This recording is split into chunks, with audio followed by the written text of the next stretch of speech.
Hello friends, आपके अपने YouTube channel नौकरी वाले में बहुत बहुत स्वागत है। तो जैसा कि आपको पता ही है कि एसएससी जीडी में इस बार 2022 में आपको करीबन 80,000 पद आने वाले हैं। 80,000 से प्लस ही पद आने वाले हैं। तो मैं आपको बताऊंगा कि मात्र कुछ चुनिंदा टॉपिक्स पढ़ के आप कैसे अपना सिलेक्शन सुनिश्चित कर सकते हैं। तो बिना किसी देरी के चलिए शुरू करते हैं। सबसे पहले तो मैं आपको बताना चाहूँगा कि एसएससी जीडी में आपके जो हैं 4 टॉपिक्स आते हैं। सबसे पहला जो टॉपिक होता है वो आता है रीजनिंग। ये इसमें 25 क्वेश्चन होते हैं 25 नंबर के। फिर होता है जनरल नॉलेज, ये भी 25 क्वेश्चन 25 नंबर के। फिर आता है मैथ्स 25 क्वेश्चन 25 नंबर के।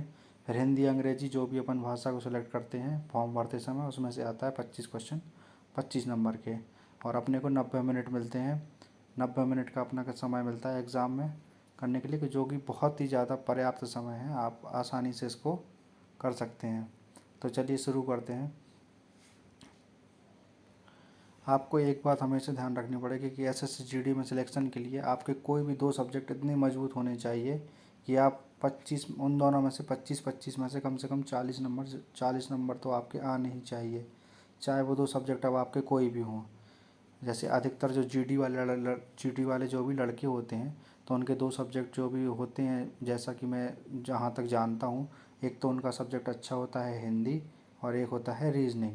तो इन दोनों सब्जेक्टों में आपको ध्यान रखना है कि आपके 40 से कम नंबर ना होने पाए। ऐसी रणनीति आप इतनी ज़्यादा प्रैक्टिस करिए। और बाकी मैं आपको ऐसी कुछ टॉपिक बताता हूँ कि जहाँ से आप, जैसे जीके है, तो जीके में बहुत सारे लड़के, कम से कम जो अच्छे लड़के होते हैं वो 15 से 18 लाते हैं, और जो एवरेज होता है वो 8 से 10 नंबर लाते हैं। तो मैं आपको वही ट्रिक बताता हूँ कि आप आसानी से 10 से 12 क्वेश्चन आसानी से सही कर सकते हैं।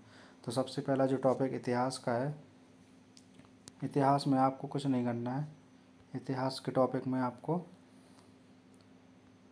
यहाँ से सिर्फ आपको मॉडर्न हिस्ट्री कवर करनी है। मॉडर्न हिस्ट्री में कौन सा, कि आप तो एक सबसे पहले लूसेंट की किताब उठाइए, वहाँ से जितने भी जो एक टेबल बनी हुई है लूसेंट में, कि वहाँ पे सारे युद्ध वगैरह दिए हुए हैं कि किसके युद्ध कौन से सन में हुए, कब हुए, कैसे हुए। तो वहाँ से आप वो सारे युद्ध पढ़ लीजिए, वहाँ से क्वेश्चन आने की संभावना रहती है। फिर इतिहास में गांधी जी जब से दक्षिण अफ्रीका से वापस आए थे 1915 से लेकर, और फिर जो भी आंदोलन हुए, भारत छोड़ो आंदोलन, सविनय अवज्ञा के आंदोलन, तो उन सभी आंदोलनों के बारे में पढ़ लीजिए, वहाँ से आपका एक क्वेश्चन बन जाता है। और आर्थिक दृश्य में आपको कुछ नहीं करना है, आपको जो सारी पंचवर्षीय योजनाएं हैं वो आपको पढ़ लेनी है, वहाँ से आपका एक क्वेश्चन बन जाएगा।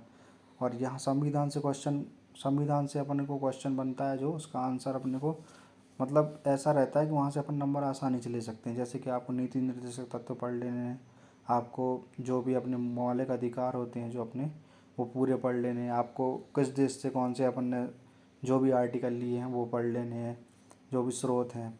आपको एक या मतलब 3 से 4 जो मेन संशोधन है, जैसे 42वां 44वां, आपको वो पढ़ लेने हैं।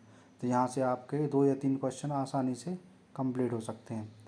फिर संस्कृति में आप आ जाएँ तो संस्कृति में बस आपको 2 से 3 टॉपिक, जैसे कि कौन से राज्य का कौन सा नृत्य है, जैसे केरल का, या फिर कुछ भी तमिल का है, जैसे भरतनाट्यम है, या फिर केरल का कथकली है, तो ऐसे कुछ भी मतलब जो नृत्य वगैरह हैं वो संस्कृति के अंदर आ जाते हैं। भूगोल के अंदर आपने को अपने को ये याद रखना है कि जैसे जो मेन थोड़ी बहुत नदियाँ हैं वो कौन सी अरब सागर में गिरती हैं, कौन सी बंगाल की खाड़ी में गिरती हैं, या फिर भूगोल में और जैसे दर्रे वगैरह हैं जो अपने पासेस होते हैं, उनको देख लें कि कौन कहाँ पे सिपकीला दर्रा है, कहाँ पे बड़ा लाचा दर्रा है। ये खेल में अपने को खेल में अपने को जैसे कि कुछ नहीं करना। खेल में जो अपने मोटे मोटे किस खेल में कितने खिलाड़ी होते हैं, कौन सी जो ट्रॉफी होती है जो किस खेल के लिए खेली जाती है, कौन सी जो, और जो भी कौन से खेल के मैदान है, जैसे कि रिंग में क्या खेला जाता है, बॉक्सिंग, ये सब देखना है। सामान्य नीति और करंट अफेयर, ये बहुत ही इंपॉर्टेंट टॉपिक है। यहाँ से आप ये मानिए कि आपके 5 से 6 क्वेश्चन बनते ही हैं। तो आपको करंट अफेयर का एक लिमिटेड दायरा होता है, तो आपको वहाँ से बिल्कुल अच्छे से तैयार होकर रहना है, क्योंकि यहाँ से ही आप आराम से 5 से 6 क्वेश्चन सही कर सकते हैं करंट अफेयर से। और फिर वैज्ञानिक अनुसंधान याद कर लीजिए आप, मतलब ऐसे कि कहाँ पे कौन सा अनुसंधान है, चावल का अनुसंधान केंद्र कहाँ है, ये कहाँ है, वो कहाँ है। तो यहाँ से ऐसे करके आप आसानी से अपने नंबर, तो ये जो भी मैंने इतने टॉपिक्स बताए, यहाँ से आप आसानी से 12 से 15 क्वेश्चन फिक्स ला सकते हैं। और यदि आपका लक अच्छा रहा तो इससे ज़्यादा भी आ सकते हैं, पर इतने नंबर आप ला सकते हैं। फिर हिंदी के टॉपिक ऐसे हैं कि यहाँ पे लिमिटेड टॉपिक आते हैं आपके लिए। यहाँ पे आपको रचनाएं वगैरह उतनी नहीं पूछी जाती हैं। तो इसमें आसानी से बच्चे 25 में से 20 प्लस ला सकते हैं। तो हिंदी के टॉपिक बताने में मैं अभी आपका समय बर्बाद नहीं करूँगा, वरना वीडियो काफ़ी लंबी हो जाएगी। तो इसमें कुछ चुनिंदा टॉपिक्स ही हैं वो आते हैं, और ज़्यादा टफ क्वेश्चन नहीं आते JSSC GD में, तो आप हिंदी का ध्यान रखें। फिर इसके बाद रीजनिंग कैसी भी आए बच्चे इसको 25 में से 20 कर ही लेते हैं रीजनिंग में।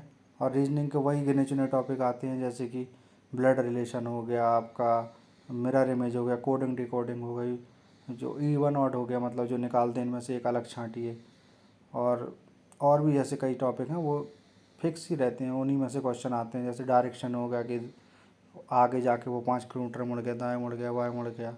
तो ऐसे करके ये कुछ टॉपिक आते हैं, यहाँ से आप आसानी से 25 में से 20 प्लस ला सकते हैं। तो आपको ये 2 सब्जेक्ट हो गए, एक तो हिंदी और एक रीजनिंग।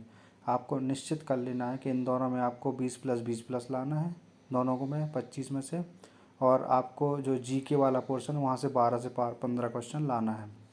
अब SSC GD वालों की जो मेन समस्या रहती है वो रहती है गणित में। तो गणित में आपको कुछ नहीं करना है, गणित में आपको कुछ चुनिंदा टॉपिक्स हैं जिनको आपको तैयार कर लेना है। जैसे आपको सबसे पहले बॉड मास तैयार कर लेना है। जो बॉड मास समीकरण के ऊपर जो भी संख्याएँ आती हैं, आपको वो गुणा भाग करने के लिए आपको वो क्वेश्चन तैयार कर लेना है। आपका 1 या 2 क्वेश्चन वहाँ से आपका फिक्स है कि बन जाएगा। एक जो इसमें जो अच्छा खासा सरल सा क्वेश्चन आ जाता है, जो क्षेत्रमिति के डायरेक्ट फार्मूले होते हैं, आप वो याद कर लीजिए। आयत का, वर्ग का, वृत्त का क्षेत्रफल, तो ये आप आसानी से इनको तैयार कर सकते हैं। फिर जो एक इसी में और क्वेश्चन जो चलता है, तो जो आता है जैसे प्रतिशत का आ जाता है क्वेश्चन, कई बार बहुत सरल आ जाता है। अधिकतर गणित के क्वेश्चन भी SSC GD में सरल ही आते हैं। यदि आपने थोड़ी बहुत भी गणित पढ़ी होगी तो आसानी से आप यहाँ से 10 से 12 क्वेश्चन आसानी से कर लेंगे। और जो अच्छा करने वाला होता है वो 20 प्लस आसानी से ले जाता है।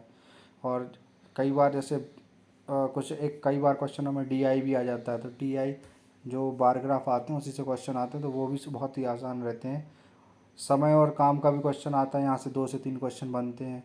जैसे राम ने एक समय 4 दिन में किया, श्याम ने 5 दिनों में किया, तो दोनों बताइए कितने दिनों में कर लेंगे। तो ये भी बहुत सरल सवाल रहते हैं, ज़्यादा इसमें कोई कठिन सवाल नहीं आते हैं।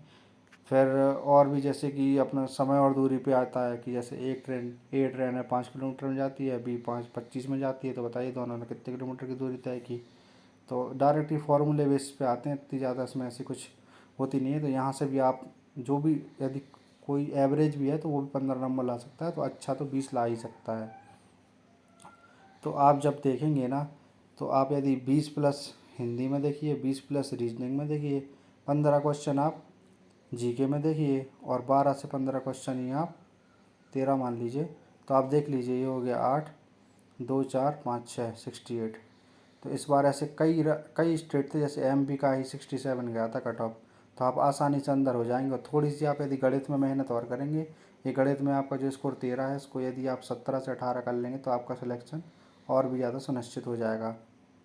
चलिए इसी के साथ विदा लेंगे। यदि आपको थोड़ा भी समझ आया तो लाइक और शेयर सब्सक्राइब ज़रूर करें। धन्यवाद।